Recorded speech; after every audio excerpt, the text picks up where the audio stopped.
जय हिंद दोस्तों, finally UPSC ने सिविल सर्विसेज एग्जाम 2023 का फाइनल रिजल्ट आज डिक्लेयर कर दिया है। आज बहुत से स्टूडेंट्स के सपने पूरे हुए होंगे, उससे भी ज़्यादा स्टूडेंट्स के सपने टूटे होंगे और जो इस साल प्रीलिम्स एग्जाम में दोबारा अपीयर होने जा रहे हैं उन स्टूडेंट्स की धड़कनें डेफिनेटली आज के रिजल्ट के बाद कुछ तेज हो गई होंगी। सबसे पहले तो जिन स्टूडेंट्स के सपने पूरे हुए हैं उनको मैं दिल से मैनी कॉन्ग्रेचुलेशंस बोलना चाहता हूँ, और जिन स्टूडेंट्स का आज सपना टूटा है उनके रिगार्डिंग हम बात करेंगे। आप लोगों ने दिल नहीं छोड़ना है, आपका माइंडसेट आगे के लिए क्या होना चाहिए उस पर बात करेंगे। एक बार पहले हम रिजल्ट के ऊपर नजर मार लेते हैं।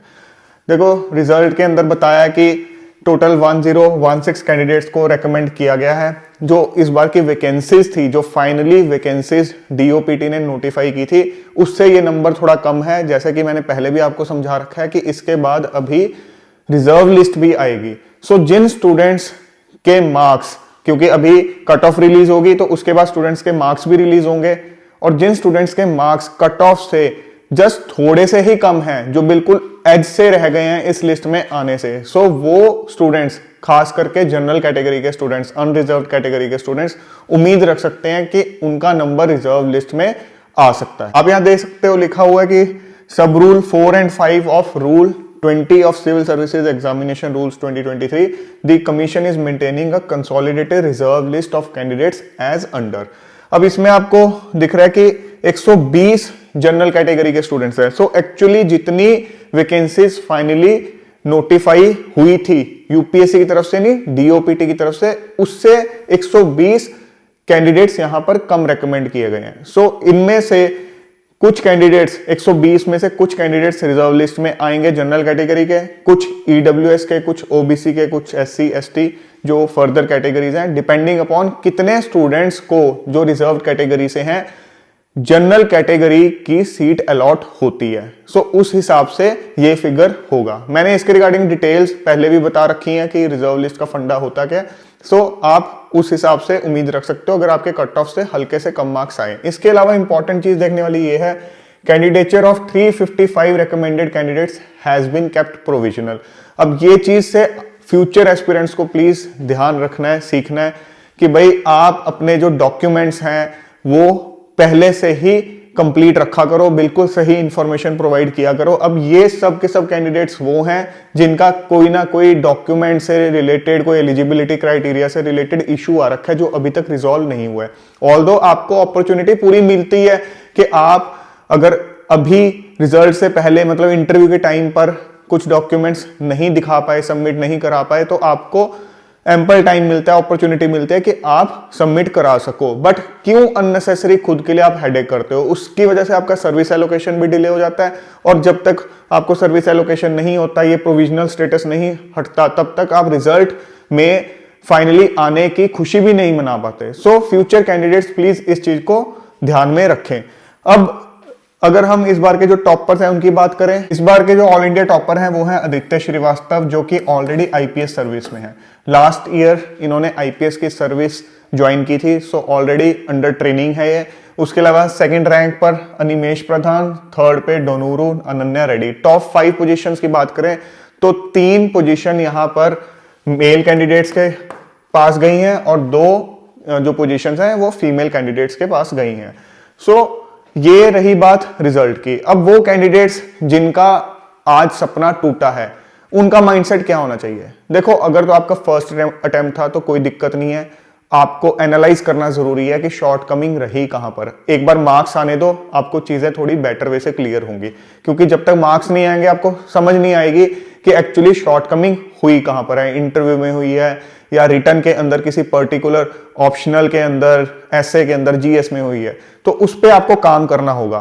फॉर्चुनेटली इस बार के प्रीलिम्स में अभी 2 महीने बाकी हैं। नॉर्मली जब फाइनल रिजल्ट आता है, हम पिछले कई सालों का ट्रेंड देखें तो मुश्किल से 1 हफ्ता या कुछ दिन ही बाकी होते हैं, तो कई बार स्टूडेंट्स को संभलने का टाइम भी नहीं मिलता, क्योंकि यूजुअली जब आप इंटरव्यू तक पहुंचते हो और उसके बाद फाइनल लिस्ट के अंदर आप कोई रैंक सिक्योर नहीं कर पाते हो तो आप अंदर से एक बार टूट जाते हो। तो उस जोन से निकलने के लिए आपको कुछ वक्त चाहिए होता है।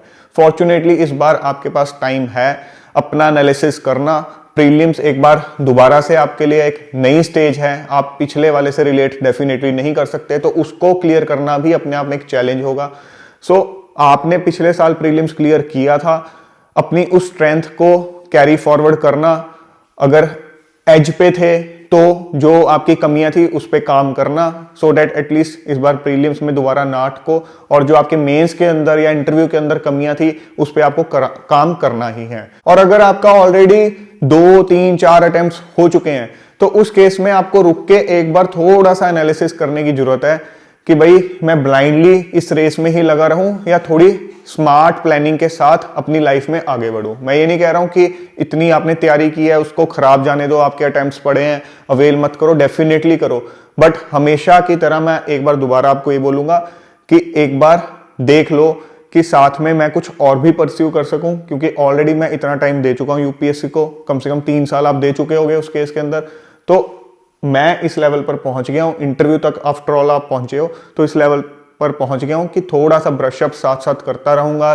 चीजों को रिवाइज करता चला जाऊंगा, तो कुछ और करते हुए, कुछ और परस्यू करते हुए भी मैं फ्यूचर अटेम्प्ट्स दे सकता हूं। वो आपके मेंटल स्टेट के लिए भी अच्छा रहेगा, आपके फ्यूचर करियर के लिए भी अच्छा रहेगा, और एक तरह से आपको एक सिक्योर्ड फीलिंग देगा, और आप आने वाले अटेम्प्ट्स जो हैं एक नथिंग टू लूज या एक बिना डर के साथ दोगे, जो कि आपकी परफॉर्मेंस को एनहांस करेगा। और जो फ्रेश एस्पिरेंट्स इस बार प्रीलिम्स में अपीयर होने वाले हैं उनको अपने दिल की धड़कनें नहीं बढ़ानी है, इंडीड एम रखो कि अगले साल जब लिस्ट आएगी तो उसमें मेरा नाम भी हो। सो आज की लिस्ट आने के बाद इमेजिन करो कि हाँ अगले साल जब लिस्ट आएगी उसमें मेरा नाम भी होगा। सो दिल लगा के मेहनत करो, अभी भी 2 महीने हैं, आखिरी का जो टाइम होता है बहुत क्रिटिकल होता है, आपकी जो पूरी आपने प्रिपरेशन की है उसको और ज्यादा बूस्ट भी दे सकता है और आपकी पूरी प्रिपरेशन पे पानी भी फेर सकता है अगर आपकी स्ट्रेटेजी सही नहीं रही।